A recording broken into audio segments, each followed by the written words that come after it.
we'll see you back in the office for 3 or 4 or 5 days. Note that it can have a profoundly adverse impact on your morale and on a number of team members who actually much prefer working from home or virtually as opposed to in person.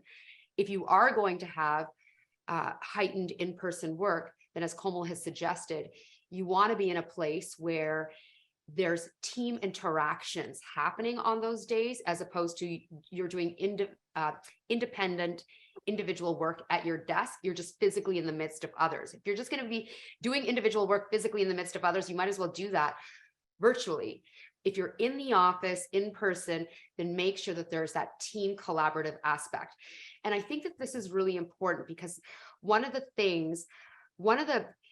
key drivers of low employee morale is feeling disconnected from our leaders and from the people around us.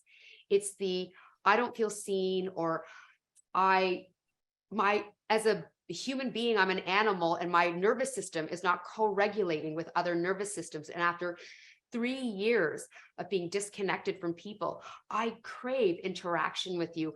I want to share my thoughts.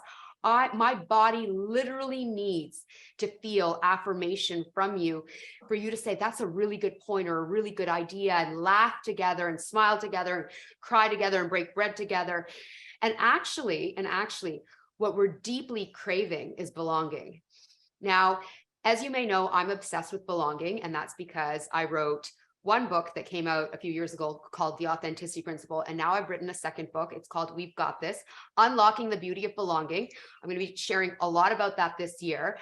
And so yes, I'm obsessed with belonging. There's no confusion. I have a bias in favor of belonging. But one of the reasons I'm so enamored by the concept of belonging, which by the way, I define in a snapshot as the profound feeling we hold deeply within ourselves that we are being accepted and honored for who we are.